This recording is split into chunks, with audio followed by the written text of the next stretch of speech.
ተመስገን ካሌብ ላይ ከባድ ጉዳት አደረሰበት። ካሌብ እንግዲህ ያላሰበው ነገር ነው የገጠመው። ትሁትን ነይ ላዝናናሽ ከቤት ወተን ወክና አድርግ ብሎ እንግዲህ ትሁቴን አዝናንቶ ተመልሰው ወደ ቤት እንትን ሲሉ ቲና ለካ እየተከታተለቻቸው እየቀረጸቻቸው ነበረ።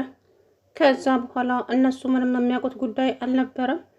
እየተሳሳቁ እንግዲህ ወደ ቤት ሲመለሱ አቶ ተመስገን ሽጉጡን ላጥ አደርገና ግንባሩን አለው። እንዴት ብትንቀኝ ነው ሚስቴን የምታንቀባርረው? እንደዚህ አንተ ማን ስለሆንክ ነው? እኔንም ቢብልሽ ለካ ከሱ ጋር አሸሸ ገዳሜ ለማለት ነበረ። አንቺ እንዴት በእኔ ላይ ሲል አንተን የታውቃለሁ። አንተ ሰውዬ ለምንድን ነው ከህይወቴ ውስጥ የማትወጣው? ቆይ ምንድን ነው የምትፈልገው? ከዛ በኋላ ትሁቴ እንግዲህ ያዙ ይልቀቁኛለች ማለት ነው። አሁን ይሄ ሰውዬ ግንባሩን ብዬ ሳልገላግልልሽ ከእኔ ጋር ትሄጃለሽ ወይስ አልሄድም? የታቅህና ነው ከአንተ ጋር የምሄደው? አላቅህም። ከህይወቴ ውስጥ ውጣ ስትል እንግዲህ ሽጉጡን ሳብ አደረገና ካሌብ ደግሞ ትሁትን እንዳይመታ ለትሁት ተከልሎ ሲከላከልላት እንግዲህ ካሌብን መታው ማለት ነው። ልጁ በቃ ከዚህ በኋላ ምንም ልታገዝሽ አልችልም ትሁት፣ ትዕግስቴን ተፈታተንሽኝ፣ በጸባይ ለምኜሻለሁ። ከዚህ ሰውዬ ጋራ እንዳላይሽ አንቺ የኔ ብቻ ነሽ ብዬሽ ነበር ግንም ቢያልሽኝ ከዚህ በኋላ ምንም ማድረግ አልችልም። አባዬ ደግሞ የትሁት ትደውላላቸው። ትሁቴ እያመማት ነው፣ ጭንቀት ይሁን አላውቅም። አባዬ በጣም ታማለች። እንዴት አልነገረችኝም ታዲያ? አልሰማሁም እኮ አባዬ። ፈርታችሁ ይሆናላ፣ ለዛ ነው በስንቱ ታስጨንቃችሁ እንዴ የኔ ልጅ። እሷ እኮ ለእኔ ብዙ ነገር ሆናልኛለች። ለእሷ አለመጨነቅ አልችልም። እና ምኗን ነው ያመማት ስትል እንግዲህ አባዬ ጭንቀት ነው የሚያማት እና መናገር አትፈልግም፣ ለዛ ነው አባዬ አለችው። ወይኔ የኔ ልጅ ተጨነቀች አይደለ? ይሄ መጥፎ ሰውዬ እንዴት ነው ከውስጧ ነቅዬ የማወጣላት? እንዴትስ አድርጌ ነው እች ልጅ በነፃነት እንድትኖር የማደርገው? እያሉ አባዬ ብቻቸውን ቁጭ ብለው ማውራት ጀመሩ። ከዛ በኋላ እንግዲህ ትሁትና ካሌብ ወደ ቤት እየመጡ ሳለ አቶ ተመስገን ለካ እያያቸው ነበረ። ምክንያቱም ቲና የውልህ ሚስትህን የኔ ባል ይዞልህ ፑል ቤት እያንቀባረራት ነው፣ አንተ ግን እዚህ ቁጭ በል፣ ወንድነትህን የምታሳየው እኔ ላይ ብቻ ነው አለችው። አንቺ ሴትዮ ለምትናገሪያቸው ንግግሮች ለከት ቢኖርሽ ይሻላል። እመኝኝ፣ እኔ ለዚህ ንግግርሽ ዋጋ አስከፍልሻለሁ። ዞር በል እባክህ፣ የራስህ ጉዳይ ነው። ድሮስ አንተ እኔን መቼ አምነኸኝ ታውቃለህ? ሁሌ እኔን ጥፋተኛና መጥፎ ነው የምታደርጉኝ አይደለ? እና በስልኬ ላሳይህ ብላ እንግዲህ እየቀረጸችውን በስልኳ አሳየችው። ማመን አቃተው። ይሄ ሰውዬ አልተው ብሎኛል አይደለ? እኔ እንግዲህ ተመስገን አይደለሁም አልለቀውም ብሎ እንግዲህ ሄደ ማለት ነው አቶ ተመስገን ወደ እሱ ጋር። ከዛ በኋላ እንግዲህ ትሁትና ካሌብ እየተሳሳቁ ወደ ቤት ሲመለሱ ካሌብ ከርቀት አየው።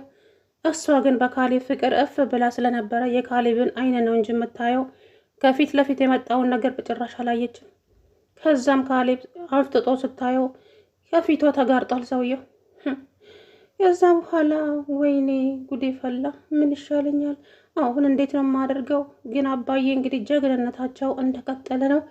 ከኋላ ደርሰውበት ነበር፣ ነገር ግን ካሌብ ላይ ከተኮሰ በኋላ ነው እየደረሱት። አባዬ እንግዲህ ካሌብን አንተ እኔ በፊትም ጓደኛ ብዬ የቀረብኩ እኮ እዛ ቤት እንድገባ ነበር እንጂ በፍጹም ጓደኝነትን ተቀብዬው አይደለም።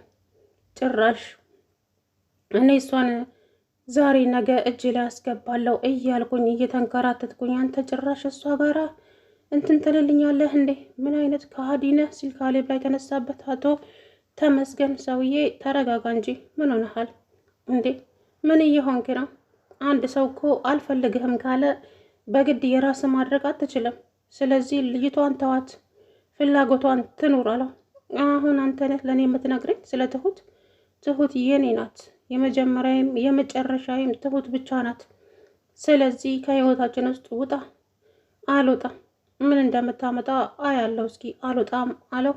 ከዛ በኋላ እንግዲህ አባዬ ትዕግስቴን አትፈታተነኝ አንተ ልጅ፣ ምንም በሉ ምንም፣ ትሁት የኔ ብቻ ነች። ትሁት ያንተ ልትሆን አትችልም። ትሁት የኔ ሚስት ትሆናለች በቅርቡ አለው ካሌብ። አቶ ካሌብ በሰላም መኖር አትፈልጉም እንዴ? እኔ ከእናንተ ምንም የምፈልገው ጉዳይ የለም። ከእናንተ ጋር የምጣላበትም ምንም አይነት ምክንያት የለኝም። ምክንያቴ ግን በትሁት ከመጣችሁብኝ እመነኝ ዋጋ ትከፍላላችሁ አለው። እሱም ደግሞ ምንም በል ምንም ትሁት አትፈልግህም፣ አሰማም አማርኛ ከሆነው የማወራው። ስለዚህ ትሁት ደግሞ አንተን ስለማትፈልግህ ከህይወቷ ውስጥ ውጣ እባክህ፣ የራሷን ህይወት ትኑሩበት፣ ልጅቷን አትረብሻት አለው። አንተ እንዴት ብትንቀኝ ነው? እኔ ማን እንደሆንኩ አላወቅም እንዴ? ከዛም ትሁት የፈራችና ካሌብ ተው እባክህን፣ ይሄ ሰውዬ ነግሬሃለሁ፣ እንዲሁ በቀላሉ እጅ የሚሰጥ ሰው አይደለም፣ ታዩ እባክሽን፣ የእሱ ወንድነት ጉራ ብቻ ነው፣ እስቲ ያሳየኛ ሲል እንግዲህ ላጥ አደረገና ግንባሩን ወንድነት ትላለህ እንዴ? እኔ እኮ በጸባይ እሺ ትላላችሁ ብዬ ነበረ። በጸብ ከሆነማ እንደማልፈራ ይኸው የእኔ ሚስት ትሁት ነግረሃለች። ስለዚህ ከዚህ በኋላ ለሚመጣባችሁ ነገር ላይ እያንዳንዱ ዋጋ ትከፍላላችሁ። እኔ ተመስገን አይደለሁም፣ በትዕግስት በፍቅር ለምኛችኋለሁ። እናንተ ግን ፍቅር የተባለ ነገር ስለማታውቁ ከዚህ በኋላ እናንተን የምንለማመጥበት ምንም አይነት ምክንያት የለኝም አለ። ከዛው ልጁ አንተ ሰው አብደሃል እንዴ? አረ ተረጋጋ። ከዛ አልረጋጋም። አሁን አንቺ ከኔ ጋር ትሄጃለሽ ወይስ? አልሄድም አልሄድም። የምታመጣውን ነገር አያለሁ። የማመጣውን ማይሆን ደግኛም ብቻለሁ እኮ ሁለታችሁን እንደፍቼ ነው። አንቺም ለሱም አቶኝም። በቃ ለእኔ ካልሆንሽ ለማንም አቶኝም ትሁት። እኔ በህይወት እያለሁ አንቺ የማንም ሆነሽ ማየት አልፈልግም። ስለዚህ ከእኔ ጋራ የምትሆኝ ከሆነ እሺ፣ አይ አንተን አልፈልግህም የምትይኝ ከሆነ ደግሞ አሳይሻለሁ። ምንም በለኝ ምንም፣ እኔ ግን ያንተ ልሆን አልችልም።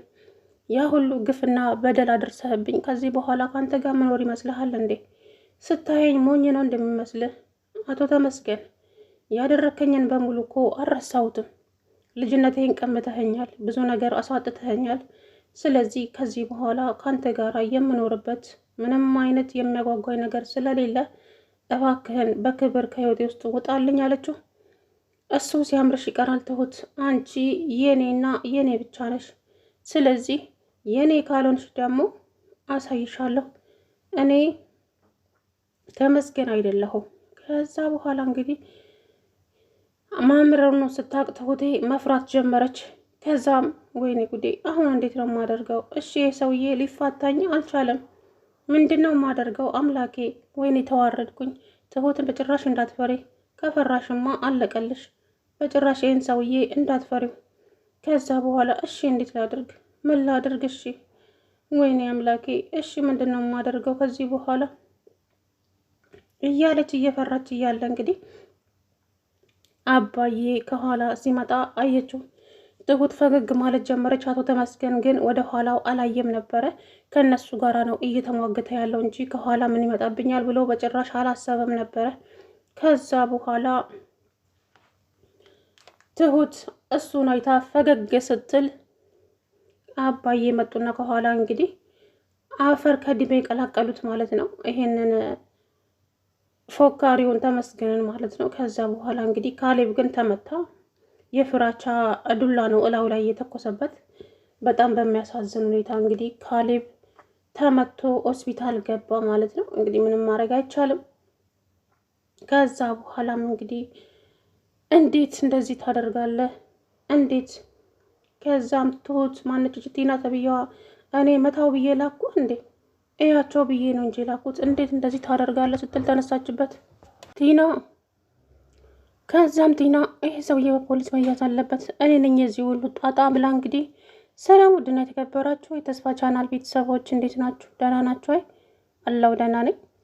እንግዲህ ወይዘሮ መስገን እንግዲህ ካሌብ ላይ ጉዳት አደረሰበት ማለት ነው በሚያሳዝን ሁኔታ።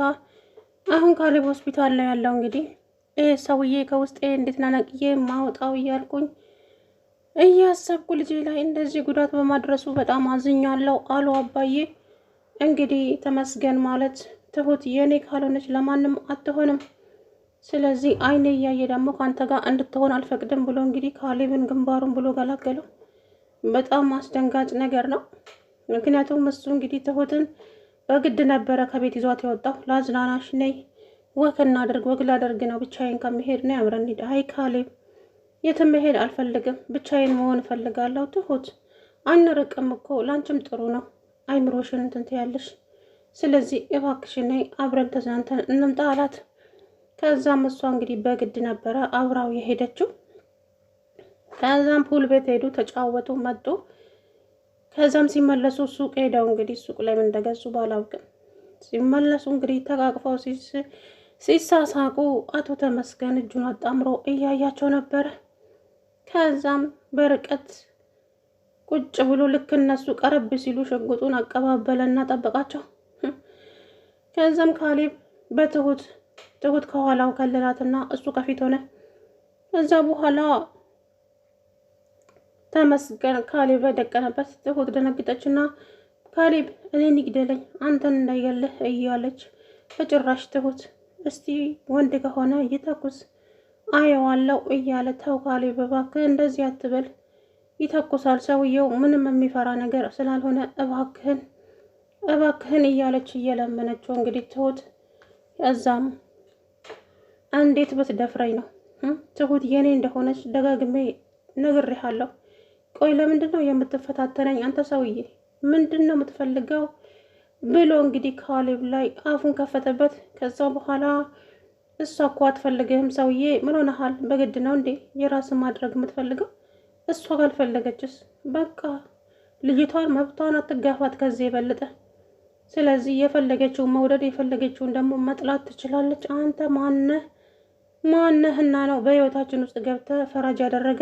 እሷ የኔ ብቻ ናት፣ ደጋግሜ ነግሬሃለሁ። ትሁት የኔ ናት። አይ የምትል ከሆነ ደግሞ ይሄንን ትበላለህ አለና እንግዲህ ግንባሩን ብሎ ገላገለው። ካሌብ ሳያስበው እንግዲህ ዘረረው ማለት ነው። በጣም ነው የሚያሳዝነው። ትሁት ወይ ብላ ጮኸች። አባዬ ግን ከኋላ ቢደርሱም ልጃቸው ከተመታ በኋላ ነው የደረሱት በሚያሳዝን ሁኔታ። እንግዲህ አባዬ በጣም ደነገጡ። ካሌብ እንደዚህ ይሆናል ብለውም አላሰቡም ነበረ። ከዛ በኋላ አባዬ በንዴትና በቁጭት እንግዲህ ይሄ ሰውዬ እንዴት ነው ከህይወታችን ውስጥ የምናወጣው? ቆይ እንዴት ጭራሽ ልጄ ላይ እያለ እንግዲህ አባዬ በጣም ተናዶ፣ እውነት ለመናገር በጣም ነበር የተናደደው አባዬ ማለት ነው። ልጅቷ እኔ እንጃ